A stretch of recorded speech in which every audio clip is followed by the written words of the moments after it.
Enemy dropping into the AO.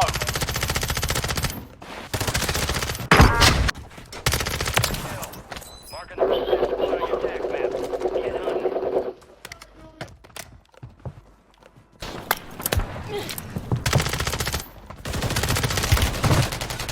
Enemy dropping into the AO.